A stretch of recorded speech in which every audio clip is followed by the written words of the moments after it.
and gentlemen, welcome to Wrestling 101. I'm your host, Kirky. This is the show where you guys, or Ben, or whoever, asks me questions about wrestling and I do my damnedest to answer them as quickly and simply as possible. Today is not going to be one of those days, though, unfortunately for you, because I'm going to talk a lot. So, to get on to our first question, and our only question for this episode, because this is going to be a long one, why does wrestling suck compared to the 80s and 90s? Pretty common question for people who have fallen off of wrestling between somewhere in the last 10 or 20 years, or people who never watched wrestling and only know it because of the big boom in the 80s. The simplest answer I can give you is that interest in something is completely subjective. What somebody might absolutely love, somebody else might think is pure hot garbage. And it's entirely up to you what you find an interest in. But if you watched wrestling in the mid to late 80s or early 90s, before the decline of pro wrestling after the whole steroid scandal and Hogan left WWE and went to WCW and did nothing for a couple years, if you watched it in the mid 80s during the height of Hulkamania and whatever Macho Man's thing was, you were a lot younger than you are now, clearly, because time has passed, and you could more easily suspend your disbelief or legitimately believe in what you were watching. And now that you're older and understand that it's a work and not a legitimate competition, and through the rise of MMA becoming more and more popular, if you've trained in any actual combat stuff, you can't look at pro wrestling like you could when you were younger. So there's less interest there because of the non-believability issue.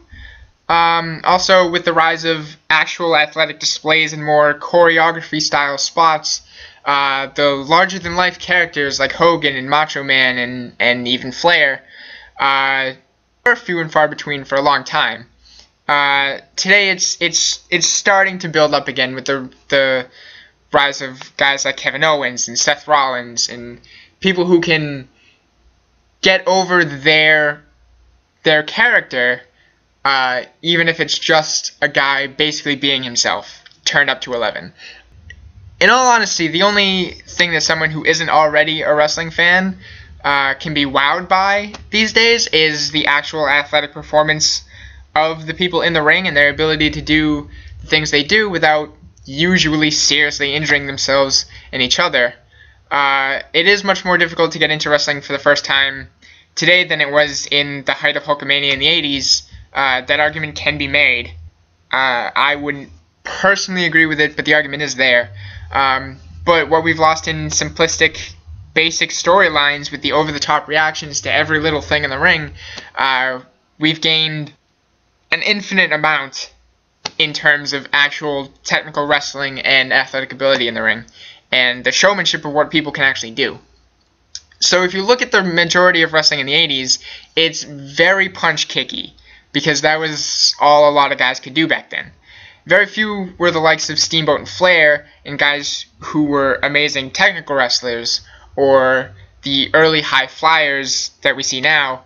There's a lot of guys who had little to no charisma whatsoever, or showmanship in their matches, which, at least in my opinion, often made for pretty shit wrestling. If you want to watch two guys just beat each other up, today, there's MMA for that. There's actual fights on television that you can watch. You can reminisce on all the huge characters and like weird storylines that you want, but the matches themselves were never really all that impressive. There's a big reason why Hogan was able to stay on top for as long as he did. He could sell. He could convey emotion well enough to the point where you had to watch what was happening with him, even if you weren't an actual wrestling fan. If you just caught him doing a promo on like MTV, if you were flipping through the channels, as that was becoming a thing and the whole WrestleMania thing started to happen, he was so engrossing in what he was doing that you you were drawn to that. Even if the matches themselves were complete, utter failures in anything believable, it didn't matter. The selling, the sympathy factor is the most important thing to me in pro wrestling that a lot of guys sometimes seem to forget these days.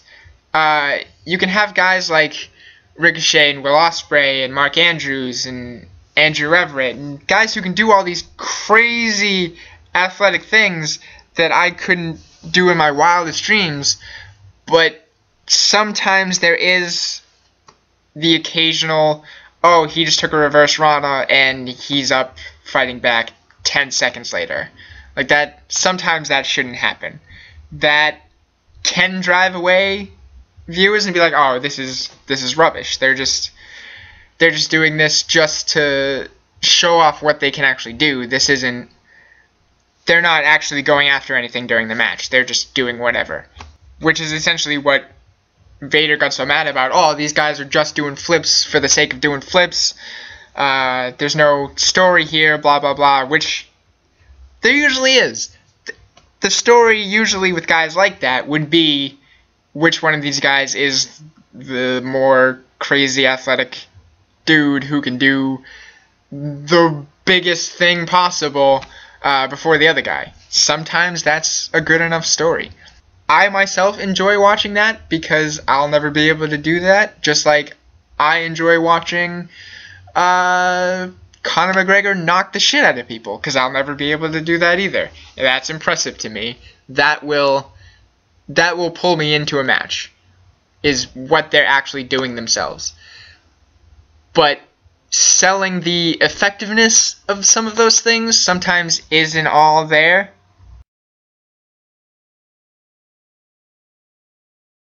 But to get back on track, selling is the important thing, and that's what Hogan was so good at. He was so good at conveying the emotions of the storyline and selling his opponent's offense that when he would hulk up and finally get the win, it was a great feeling as the viewer to see him overcome all these obstacles, even if it did become extremely formulaic fairly quickly. On the other side of the spectrum, there were guys like Ric Flair who could wrestle like they invented wrestling itself, on top of being the best douchey heel bad guy in the business at the time. He could make you want to see him get his head ripped off by the good guys and then out-wrestle them in the ring to piss you off even more.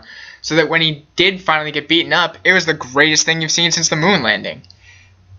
These two styles of performing split off as the years went on, and it led to guys like, say, Malenko and Benoit, who could wrestle for days but were never really a character, and guys like The Rock and Steve Austin, who were pretty formulaic wrestlers in the ring, not that they were bad at it, but were some of the best characters ever in the business. And then there were guys like Chris Jericho, who could do the cool junior heavyweight stuff in the ring, and could do all the brawly type stuff that the more character-based performers would do, and he could talk as good as, if not better, than any of the big larger-than-life characters around him. Now, sticking with WWE as our prime example in this episode, the 2000s, well, they gave us a guy like John Cena who grew into that Hogan-style role, where he is this larger-than-life character, essentially, even though he's basically just being himself at this point, with a very somewhat limited moveset just to get over that he's able to overcome whatever comes his way. The 2000s were kind of a dull period in wrestling. The 2000s were pretty low. It saw a lot of viewers leave after guys like Rock and Austin and Shawn Michaels, and a lot of the Attitude Era from the second boom period of wrestling kind of started to fade away. Not a lot of people were able to fill all of those roles that were now left completely open. But as the years progressed, in the indies, and even in TNA, guys were developing sort of the Chris Jericho ethic of be able to go in the ring as well as you can, but also be able to talk and get over a character and a story as well as you can. It led to guys like Owens and Seth Rollins and all these guys who can have incredible matches, absolutely blow your mind with what they can do in the ring, and also are the best talkers, some of which have ever graced mainstream televised wrestling ever.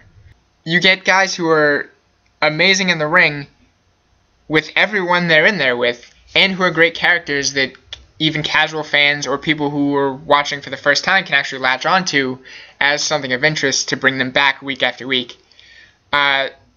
So now today, we have guys like Cena and Orton, who are usually very punch-kicky and are more character-based performers. And then you have guys like Neville and Kalisto, who are fantastic in-ring performers with how athletic they are and everything. And then you have guys like Rollins and Owens, to go back to them, who can do amazing things in the ring and have incredible matches while making remarks to their opponents or the crowd or even commentators. In Owens' case, all to get over their characters at the same time and any storylines that they're involved with and everything like that. So, does wrestling suck compared to the boom period of the mid-80s? That's up to you. My advice for people who believe that would be to give the current product a try for 1 month. With the recent brand split, you can pick one show and follow that for a 4-week build to their individual pay-per-view, which you can watch for free on the network when you sign up for the first time with a free month trial, and make your mind up after that. There may be something you like, there may not. Like I said at the beginning, where one person may love, another person may think is absolute garbage. Opinions are subjective, and you should really put in the effort to create your own opinion. The world of pro wrestling is very, very wide and extremely diverse. Trust me, there is something out there for everyone. So, thanks for watching. If you would like me to ramble even more about pro wrestling and probably get a lot of things wrong in the process, tweet us using the hashtag Wrestling101 or DM us or whatever. Just get in contact with us, send us questions, send us comments down below, anything you want to hear about, except for the Montreal Screwjob. Don't bring that up because I don't know. I just don't know.